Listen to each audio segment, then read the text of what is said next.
Well, apparently things aren't going as well in Nevada as the A's had hoped.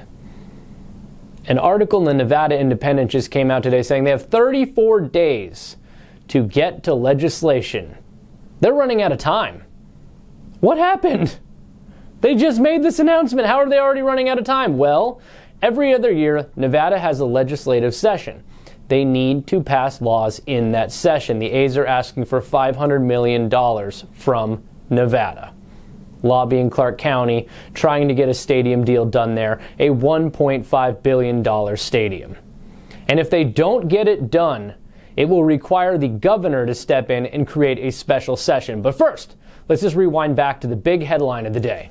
In an article from the Nevada Independent, Assembly Speaker Steve Yeager said that the A's had not presented concrete language to lawmakers on the proposed structure of public money for a new stadium, but that terms of the deal should have already been submitted in order to meet tight deadlines on a shrinking legislative calendar. If something is going to happen, Yeager said, it really should have been in place last week. What? The A's involved in another half-baked deal? Announcing a stadium before it's ready for prime time? Where have we heard this before? Well, if you remember, the Peralta Community College site was announced for a stadium in Oakland. We really felt that the best location for the A's new ballpark is the Peralta site, right in the heart of Oakland. And they did not have all the approvals ready to go. So why did they even make the announcement? Sometimes it seems like the A's like to yeet into these negotiations, hoping it'll put pressure on the people they're negotiating with. And then all of a sudden, there's a timer. We got to get it done now. Now. Give me your best offer. Give me your best offer. Give me your best offer. But it hasn't worked for them so far now, has it?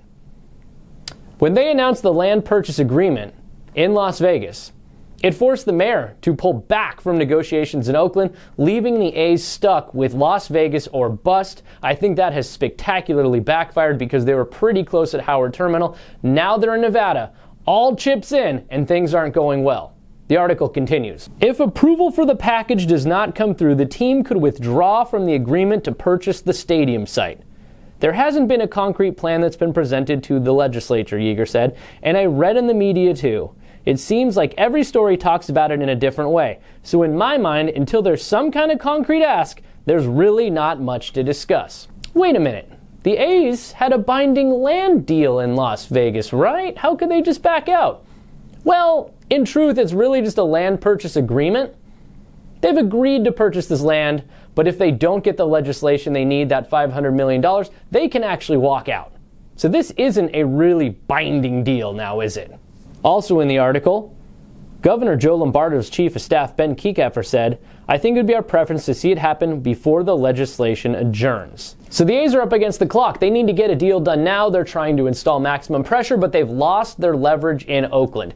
Meanwhile, in Oakland, the crowds are getting smaller, the protests are getting louder, and there are a whole lot of national and local huge names speaking out against John Fisher and Dave Cavill's plans and the way that they've handled this Oakland Athletics franchise. What is going to happen with this team? And if you really look at it, I think they've made a massive misstep here. Not only did they lose Oakland in negotiations, which they could have used for leverage or maybe even found a deal, but they also now have devalued their franchise so dramatically. They are in the mud. They're in the bottom of attendance, bottom in payroll. Nobody's interested in Oakland A's baseball in Oakland or Las Vegas. That is not on the fans. That is on John Fisher and Dave Cavill. They have taken their negotiating position and lost any and all leverage they could have had. Why would you devalue your product, run it all the way into the ground, and then try to sign the two biggest deals in the history of the franchise, one with either Oakland or one with Las Vegas? Nobody's clamoring for A's baseball right now. They lost their leverage in Oakland.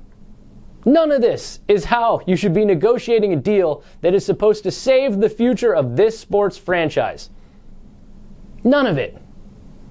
So if they strike out in Las Vegas, I don't know that they will come crawling back to Oakland, but I think they will have to sell this team. There are a lot of questions about how this will proceed, and so far in Las Vegas, it's not proceeding well. In Oakland, the deal's all but dead, unless they come back to the table. The A's are proud to be rooted in Oakland. We want to build a ballpark bigger than baseball, a gathering place to bring our community together. Right now, there is just way too much uncertainty around this franchise and its future, and I wonder how much more time John Fisher is going to get from Major League Baseball, not just the Nevada legislature.